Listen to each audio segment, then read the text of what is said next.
beautiful morning. Beautiful morning.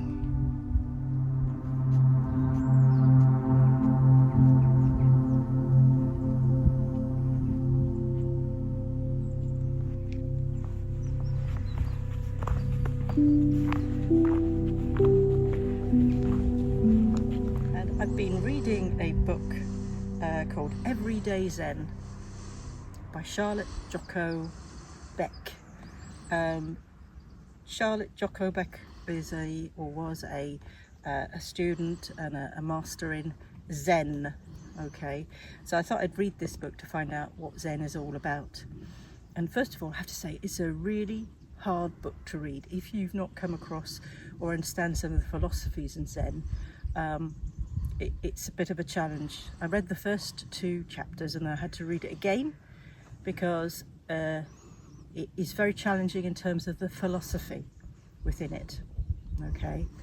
So the first thing to say about the book is that it is a collection of talks that Joko gave to her students over a number of years. So it is very variable. And of course the talks might have been variable as well, and each of the students that have transcribed these talks probably adds their own bit to it and so on. So it is very variable. The first thing to talk about is that from this I've had no appreciation of what Zen is about to start with.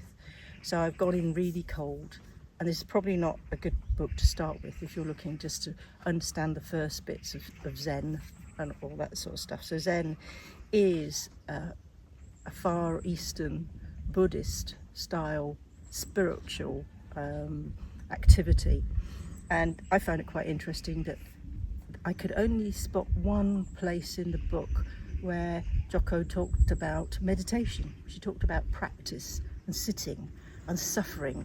Oh my goodness, was there so much suffering in all of this? And it's actually about there being no beginnings, no future, there's only the here and now, that real instant. So nothing else exists. And also that our thoughts are the problems. So it's about emptying your mind of thoughts and challenges. So I worked my way through the book very diligently, making lots of notes as I went. I think it's really good in parts. You have to think through the philosophies and the challenges and the questions that she throws out. Some of it will chime with you and some of it doesn't. Some of it is very confusing. So the questions I asked myself at the end of the book, I must say when I got to the last couple of chapters I just sort of scanned through them because it's just like more and more of the same, and that's the problem with it being a set of talks by somebody that's been put together. So what did I like about the book?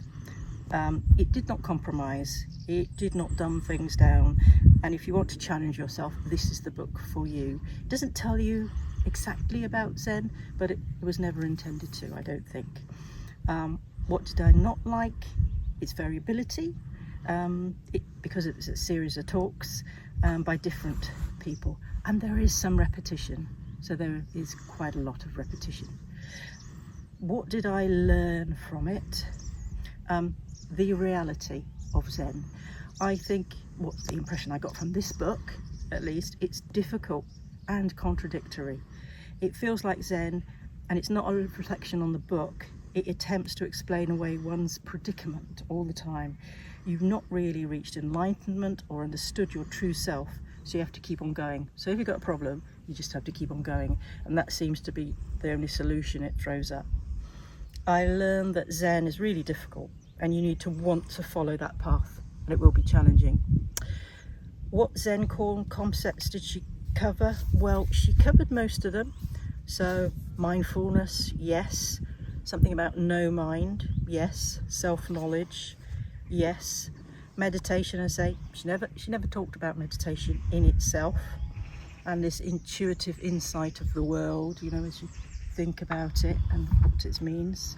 There was a few bits that were kind of missing, emptiness, and it was really quite strong on questions and asking questions of philosophy. So it covered most of the core concepts of Zen, because I had to look it up, because it doesn't give you specifically this is a piece of Zen and that's a piece of the Zen philosophy.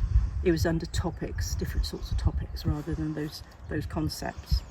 So would I recommend the book? Yes, if you want to absorb the gist of the Zen practice. I felt it was mostly in the third person, so it was out there, not in here. It didn't feel, whoops, not me, microphone, didn't feel very personal in a sense.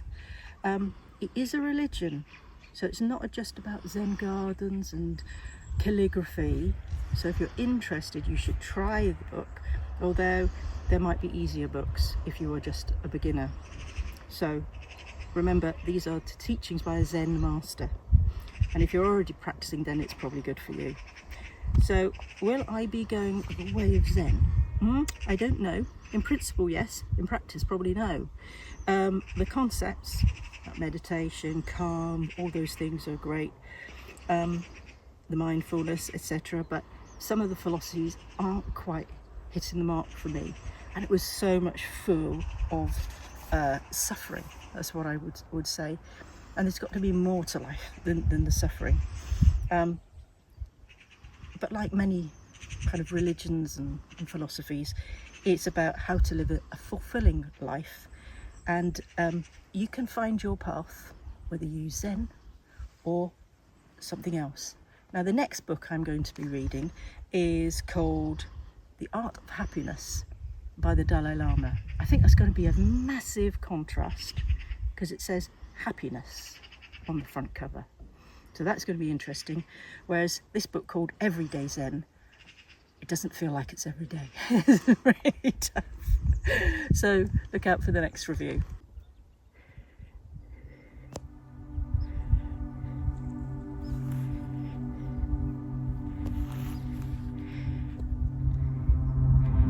It doesn't matter how Zen-like you are, there's still some pretty steep hills.